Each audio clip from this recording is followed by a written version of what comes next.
Hotel Indonesia berdiri megah di jantung kota Jakarta.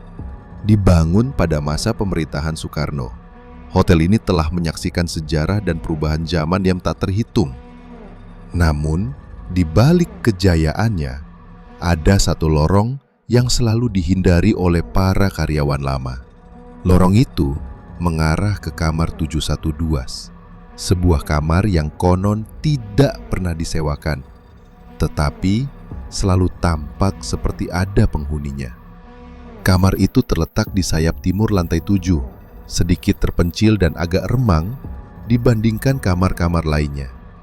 Lampunya sering berkedip dan udara di sekitarnya selalu terasa lebih dingin meskipun AC dimatikan. Pembersih kamar yang ditugaskan ke lantai 7 akan saling berebut untuk tidak mendapatkan giliran membersihkan kamar itu. Mereka percaya ada sesuatu yang tinggal di sana, sesuatu yang tak terlihat namun selalu mengawasi. Selama bertahun-tahun, manajemen hotel menutup kamar tersebut tanpa penjelasan. Mereka menyebutnya sebagai ruang penyimpanan linen dalam daftar internal. Namun tak pernah ada linen di dalamnya. Para staf lama tahu betul bahwa kamar itu pernah ditempati oleh seorang tamu perempuan pada tahun 1971. Seorang wanita muda yang datang sendirian, menginap selama seminggu dan tidak pernah check out. Mayatnya ditemukan tergantung di langit-langit kamar. Ia menggantung dirinya dengan selendang batik yang dibawanya dari daerah asalnya. Namun kejanggalan-kejanggalan menyelimuti kasus itu. Tidak ada catatan identitas lengkap, tidak ada keluarga yang mengklaim jenazahnya, dan bahkan catatan pemesanannya hilang dari sistem. Sejak saat itu, kamar 710 selalu menjadi sumber bisik-bisik dan teror yang tak berwujud. Setiap tahun, tepat di malam Jumat Kliwon bulan Juli, resepsionis menerima telepon dari kamar 710. Suara perempuan memesan layanan kamar, meminta segelas teh panas dan biskuit jahe. Namun saat pelayan mengantar ke lantai 7, kamar itu terkunci rapat. Saat diketuk, tak ada jawaban. Tapi jika berani menempelkan telinga ke pintu, seseorang bisa mendengar suara langkah kaki dan derai tawa kecil dari dalam. Seorang manajer muda yang baru dipromosikan mencoba untuk mengungkap misteri itu. Ia membawa tim teknisi dan membuka kamar tersebut untuk renovasi.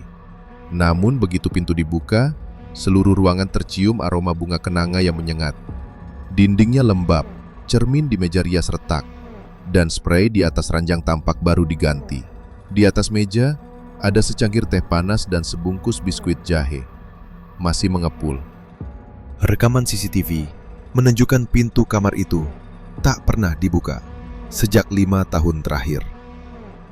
Namun, jelas-jelas ada jejak sepatu di karpet. Ada lipstik merah tertinggal di wastafel.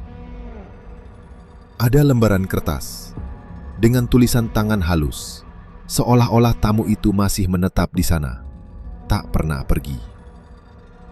Beberapa hari setelah pembukaan kamar, satu persatu, staf lantai 7 memundurkan diri.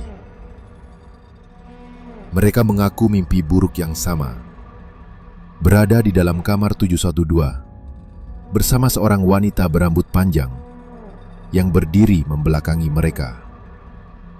Ketika wanita itu berbalik, wajahnya hancur, matanya berlubang hitam, mulutnya hanya rongga kosong yang menganga. Manajer muda itu tidak gentar. Ia kembali ke kamar itu, sendirian di malam hari, mencoba membuktikan bahwa semua ini hanyalah sugesti. Ia menyalakan semua lampu, membuka jendela, dan menunggu. Jam menunjukkan pukul 2 dini hari ketika ia mendengar suara ketukan di pintu kamar mandi. Ketukan lembut, pelan, tapi terus-menerus. Ia membuka pintu perlahan. Tidak ada siapa-siapa. Tapi kaca cermin kamar mandi mulai berembun. Dan dari embun itu muncul tulisan, "Aku belum pernah check out." Sejak malam itu, manajer muda itu menghilang. Rekaman CCTV terakhir menunjukkan ia berjalan ke lorong lantai 7 menuju kamar 712, namun tidak pernah keluar lagi. Semua tamu di lantai 7 dipindahkan. Lorong itu ditutup dengan pembatas kayu. Manajemen hotel kembali mengunci kamar 712, menyebutnya ruang penyimpanan linen, dan melarang siapapun mendekat. Namun, legenda tetap hidup. Setiap Jumat Kliwon bulan Juli, telepon itu masih berdering. Dan di meja resepsionis, segelas teh panas akan tiba-tiba muncul, mengepul pelan, dengan aroma jahe yang menusuk hidung. Jakarta terus bergerak. Gedung bertambah tinggi, jalan bertambah padat, manusia semakin sibuk. Tapi roh yang belum selesai urusannya tak terikat oleh waktu. Ia hanya butuh satu hal, diingat. Dan di kamar 712 Hotel Indonesia, ia menunggu, diam-diam.